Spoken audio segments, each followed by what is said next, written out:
Hello gamers, not in San Diego, but still representing nonetheless. Wasn't cool enough for that, but I'm cool enough to make YouTube videos for you. Today on the buffed Object 140, I know you guys are like, 140, he hates the tank. Maybe I've learned to love it. Is the 140 good now? Let's find out together. So, getting into the 140, I will explain to you my main annoyance with it still, and it's the armor layout. Like this, you see it's actually very solid against 340 millimeters of heat. Actually solid, right? Except for, of course, around the gun, normal. Upper hull can be, annoying, but it's not going to bounce too much. However, the main annoyance comes from when the 140 is not able to play those positions. You see how much would, like, this is more like the problem. Right, when it's in full hold down, full gun depression, it's like, oh wow, that's pretty good. But then you look at it something like this and you're like, oh wow. Yeah, if that makes sense. Like this third is very random in a way, because the penalties are not like 100%, but you see how it's like hovering between 30 to 70% on that third. When you're playing against fellow tier 10s or tier 11s, you can never really be sure with this tank whether you're going to bounce the shot or not. It's against 340 less so. You're kind of coin flipping on the third. And that is the thing that even when I'm playing the 140 now, found kind of like annoying in a way. It's like I cannot guarantee whether they're going to pen me or they're not going to pen me. Like if I'm going to be able to bounce, if I can peek with confidence, or they're simply going to go through me altogether. So that I think is, you can see hull armor not really existing, to be honest. You can side scrape a little bit, but it's mainly, the overload of weak spots on the third and the unreliability of it. Alright, so welcome to the Object 140, a recently buffed tank in World of Tanks. And I figured that I may as well go over all of the tanks that have gotten significantly buffed and changed to talk about whether the changes on those tanks are worth it and how good the tank is. And I can tell you already, in terms of equipment, I'm using rammer, vents, and HP. You could switch out the vents for a turbo, you could switch out the hardening for an experimental hardening, because quite often the 140 does have fire issues. But that's definitely a possibility you could do, would be approved still. I don't think it needs stabs at all. I think stabs is definitely overrated on this tank now, nonetheless. But yeah, this tank got further buffed from a buff like that it already got a while ago with the extra gun depression. So it was already better than the 907 in randoms. And this is now further excelled, of course, by the alpha buff.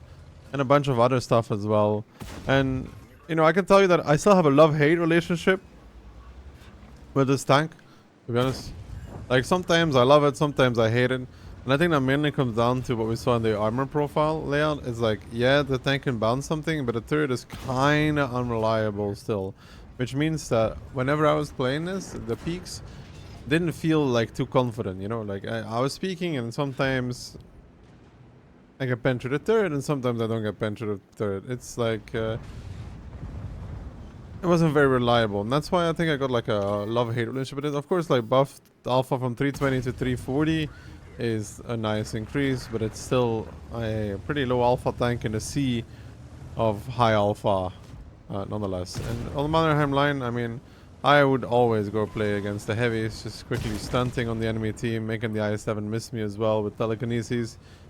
So, I go brawl the heavies because I don't like the North, and maybe that also adds to the love-hate relationship because, those heavies that I'm playing against, they all have higher alpha than I do in almost every single case.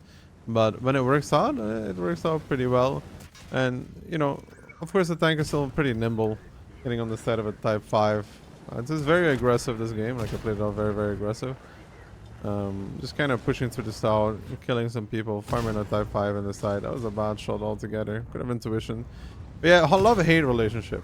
Right, love-hate relationship. And I think that's will be for many people. It's definitely much, much better than it was before still. Like, we cannot deny about that. In fact, you don't need to run stabs is also very nice. So it's definitely a much, much better tank. However, I don't think that this tank is like great now. Simply because consistency for it is very hard. And I think that especially applies down to less experienced players as well. Because when a worse player will play a 140, it doesn't really matter if they have 340 or 320 alpha. It's still very, very hard to make those trades successful when every medium basically and every heavy has higher alpha than you. So this is another one of those experienced tanks. But I did find with this, I had a lot of like consistent games still, like, you know, 4 to 7k. But because it doesn't have like massive alpha, it's unable to really have those blowout games. The i7's not paying, he's just taking a quick nap, to be honest. But you see, once you get farming, even on AFKs, that DPM you have and the overall gun is pretty good. However, we talked about DPM a lot before, and it's, you know, using it is not the same as having it, you know? So, yeah, I have DPM, but utilizing it in a lot of scenarios is pretty hard. It also depends on the map and the tanks you're playing against, because like I said, you know, you're still a 340 alpha in a sea of higher alpha. Like if we go through the list here, 105 higher alpha, higher alpha, higher alpha, higher alpha, higher alpha, higher alpha, higher alpha, higher alpha, higher alpha, higher alpha, higher, higher, higher, higher, higher. They have 15 tanks that have more alpha than you do. And in World of Tanks, alpha reigns supreme, so making lower alpha works is always going to be hard. No matter what you do. Like in this scenario, you can see that in this like 4-minute battle, I'm having a grand old time. Things are working out my way. Of course, the AFK helps a little bit, but you know, outplaying some guys in the south, continuing the push, and I am able to put that DPM into action successfully. But finding a lot of games like this is always going to be hard for everybody. That's why I still don't think that this tank is like amazing or great. It's definitely good now, I would say. But again, for like the average or below average player, I don't think this really changes that much. Like it makes it a bit more comfortable, but it will not change their whole performance. So second replay, it's going to be a Serene Coast battle. You have two options anymore on Serene Coast. You could go where the marker is, like F0, even with a 140, because you do have the gun depression for it. Or you could go to C1. In general, I tend to not go C1 anymore, simply because of its unreliability. Like, even if you go, quite often you end up with your teammate just staying at A3, you look behind you, and you're like, oh, well, nice. I am dead now. Kind of the same story from the other side, but from the other side, you have the problem that 9-line is also shit.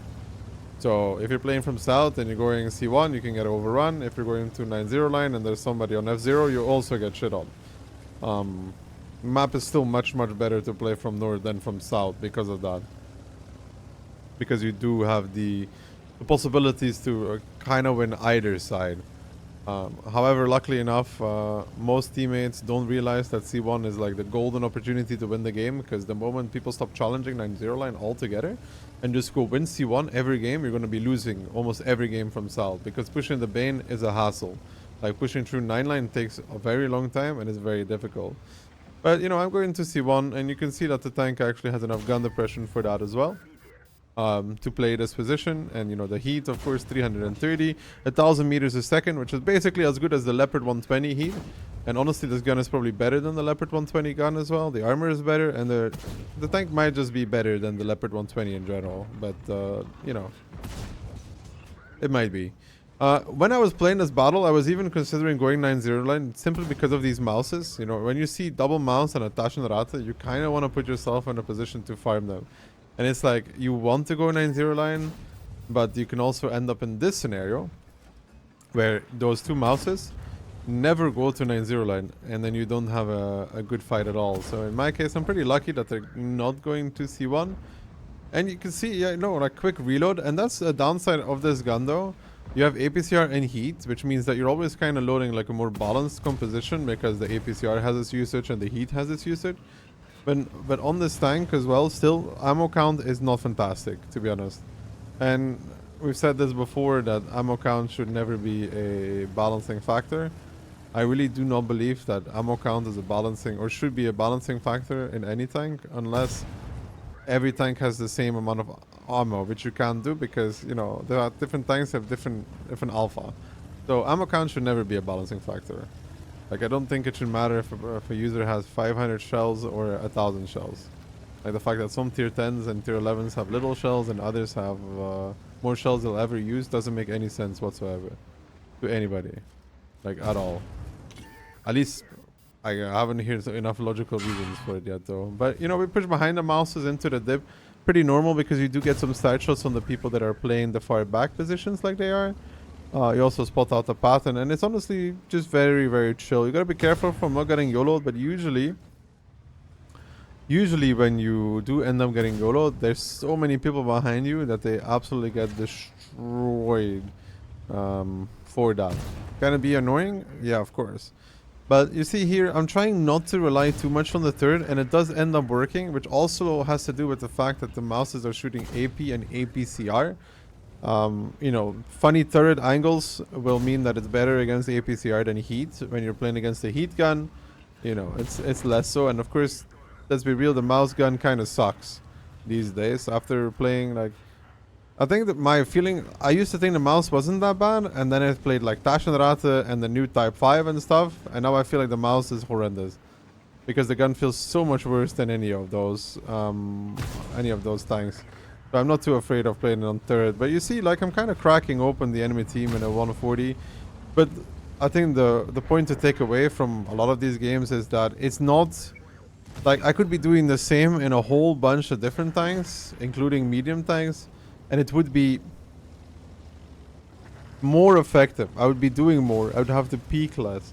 I think, like, the whole part of it is that you can see that even on this new and improved Object 140, every game feels like you're sweating, and that's down to the lower alpha. Whenever you play a low alpha tank, you do like 5k damage. It feels like you were doing 15,000 damage.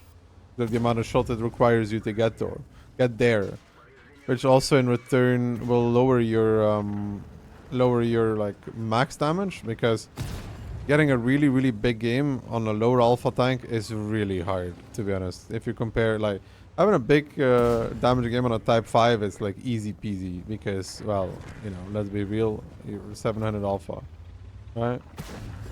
So, you know, nonetheless, but you see, I'm making some good moves. When C1 pushed into the middle, made sure to focus on the DBV, moving to the outside, finding more success from it. We're still down in HP, but, you know, I got 6.8k damage, 2.5k assist.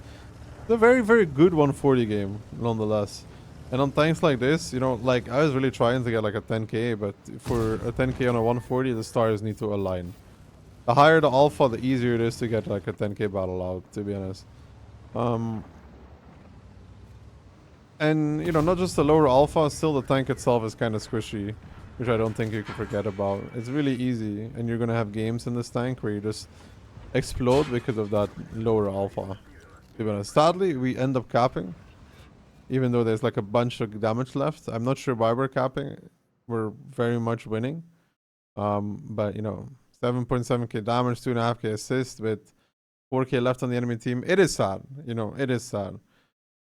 I believe in capping when it's necessary, but I don't feel like it was necessary, you know? But what can you do? So, welcome to the last one. You know, we've seen a brawl. We've seen another brawl, but maybe a little bit more open map is also good. So, Prokhorovka with an Object 140. It's an open map. You don't get to really utilize your DPM in that regard. And that's where you see also that, like, the biggest downside of the Object 140 right now still is the same as it had before. Finding scenarios in which you have a continued fight in which you're not getting blasted and are actually able to deal damage in return. On a peekaboo map, 140 ain't that great at all, because on a peekaboo map, you want alpha more than anything else. Because you may only get one shot. And then, you know, it's easier and better to do 500 damage than it is to do 340, right? So, on a map like this, you'll struggle a little bit more. You can, of course, put spotting equipment if you want to. However, if you put spotting equipment against an Manticore and a T100, it probably will not go that well.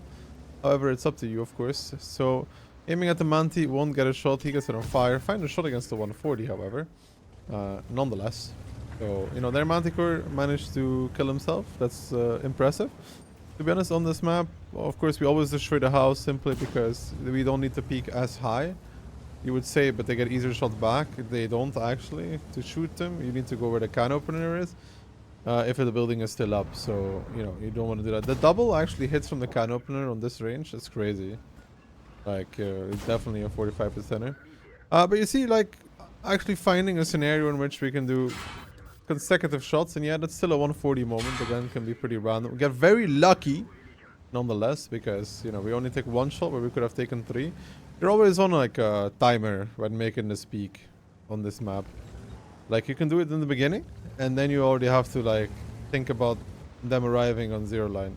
So 140 commits. He's spotted so late, and the can opener's fat ass is in the way that we don't get a shot on him. The pattern, however, not as lucky. The can opener hits another double on 500 meters. Like, you know, and I know that he just got that tank for free. Let's put it that way. I 100% got that tank for free. And yeah, you know, slinging some heat shells. Sniping with heat is always going to feel bad. It's always going to feel bad to snipe at heat, simply because of the way that the bullet curves. It's unavoidable. And it's the thing we complain about in the Leopard 120 as well. Heat as a sniping ammunition is... It's tough if you can see the shell fly, because you're like, huh? And then it curves. It's not great. It's just like a feeling thing, right? Nonetheless. But it's 3-0. One of their lights is dead. The other one's playing in the middle of the map. I mean, if you're on the enemy team, you're probably not very happy at all. I mean, I wouldn't be either. Try to hit the bat, the shell goes low. It is what it is. We need this guy on 0 line to actually play. And the one tip I can give when playing this 0 line, you can't really see it from here, but I'll zoom out, is like, you see the bushes on the right, they don't work that well. The bushes that work guaranteed are the ones on the left. The right kind of has a gap in it. The left ones, so like the small one and the one in front, don't have a gap. And will consistently work for you if you're trying to spot on the hill. That goes from mediums, heavies, everything. You're way less likely, or almost impossible, to get outspotted in the left than you are in the right. That's why you always pick the left and not the right. Nonetheless. But, you know, getting some good shots, so, and that's where, you know, like this rapid fire is beautiful, though, you know, when you get these shots over and over and over and over. So get a quick 3k out of that, and it's honestly, you know, like I said, like, it's a love-hate relationship with this thing. You're obviously seeing the good games now, but in some games, you know, I pick a position, they blast me to the third, I die, I'm like, okay. In other games, it's something like this and the other ones you've seen, and the things actually, they go well. You know, that's why I say in love-hate relationship. That's why I'm saying the tank is not great in my opinion, because it's really, really hard to be consistent in it. For me, it's also consistently hard to be consistent. So, you know, I'm kind of YOLOing a little hard here. Amarak, obviously. If you mount experimental HP, it's not for the Amarak, by the way. Mounting experimental HP is only done for the fires. Because on medium tanks, you already get the field mod anyways, that reduces your Amarak penalty the same way as experimental HP does. Wanted to shoot HE into the back of the Badger, but my guy in the Badger rather dies to everybody else from behind and face me than simply face them and take a little bit of damage from me, you know. I also picked to get shot by 900 alpha instead of 300 alpha, personally. That's a good business. Stonks. But, you know, made a quick push, and you can see the game actually went pretty well for me again. But again, like I said, they're 140 gun. You can also see that this gun definitely doesn't need stab, by the way. Like, I was asked a lot if this still needs stabs. It definitely doesn't need stabs. Is this better than an Object 140? Yes. Or better than an Object 907? For sure, yes. But this didn't change. It was already better than a 907 before 2.0 hit. Like, 907, believe it or not, could actually do with the same gun depression buff as the Object 140 got, I don't know, 2 years ago at this point. Because for randoms, the 907 has never been a very fun tank. It used to have massive Amarak problems, but, you know, good armor, and now it's just like uncomfortable to play. Especially when you play other tanks like the 140 and then you go back to it and you're like, wow, this experience kind of sucks. But, you know, in general, if you were considering playing the 140 again, I don't see why not. The tank is in a good state right now. I don't think I would change anything else about it. Even, you know, even if I find the third unreliable, I wouldn't buff it, because it's not a bad thing to have drawbacks as well, of course. But yeah, you know, when it comes to tanks buffed in 2.0, the 140 is something that I think people will be happy about and will probably enjoy as well. And, you know, I'm gonna cover all the tanks that got buffed and talk about it and see like how they perform now and if it's like fun or not.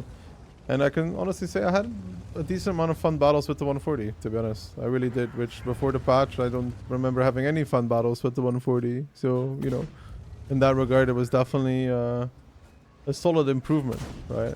That's a beautiful blind, nonetheless, onto the 430U. And yeah, no, in general, just a solid battle, to be honest. And I don't think there's much left to say about the current 140. You will have shots like that. You know, it's still a bit random. Most USSR tanks are. But you will also have really, really good battles with it. So if the 140 is something for you to consider nowadays, I hope this video helps you with the choice. And I'll see you guys on the very next one.